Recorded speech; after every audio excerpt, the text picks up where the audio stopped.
এখন সময়ে দাঁড়িয়ে সবথেকে কঠিন কাজ কী বলো তো? সবথেকে কঠিন কাজ হলো মানুষ চেনা। হ্যাঁ, ঠিকই বলেছি।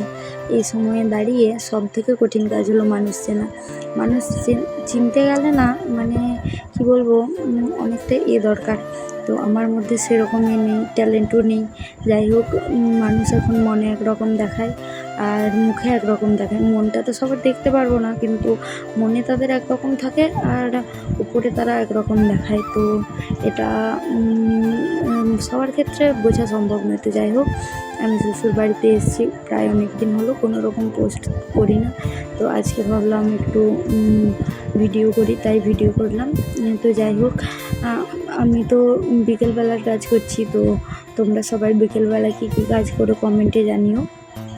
বিকেলবেলা যেহেতু আমার বেটু আমার কাছে থাকে না, আমার শাশুড়ি মার কাছে থাকে, তো সেহেতু আমি বিকেলবেলা বিছানাটা গুছিয়ে নিয়ে আর বাকি সব কাজ সেরে নেব। তো বিছানা বিকেলবেলা গোছানোর কারণ হচ্ছে আমার বেটু তো সবসময় অগোছালো করে দেয়। তো সেহেতু আমাকে সবসময় গোছানো যায় না। বিকেলবেলা একবার, সকালবেলা একবার, রাত্রেবেলা একবার করে 3 বার আমি বিছানা গোছাই। তো অন্যরকম ভিডিও তো অনেক করেছি, তাই ভাবলাম আজকে বিছানা গোছানোরই ভিডিও করি। তো বিছানাতে যে বেডশিটটা পাতা ছিল সেটা প্রায় অনেক দিন ধরে পাতা ছিল, তাই ভাবলাম বেডশিটটা চেঞ্জ করে দিই।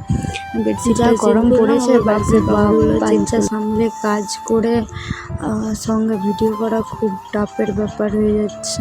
তো যাই হোক, আমি যতটা সম্ভব পারি ততটা করি আর কি। আমাকে কেউ প্রেশারও দেয় না আর কোনো সেরকম জোরও নেই। তো নিজের মনের মতোভাবে করি আর নিজের মনের মতোভাবে থাকি। তো যাই হোক, আজকে ভিডিওটা আমার কেমন লাগলো, যদি ভালো লাগে তো লাইক, কমেন্ট, শেয়ার, সাবস্ক্রাইব করে দেবে আর পাশে থাকবে। তো আজকের মতো এখানে এসে টাটা সবাইকে।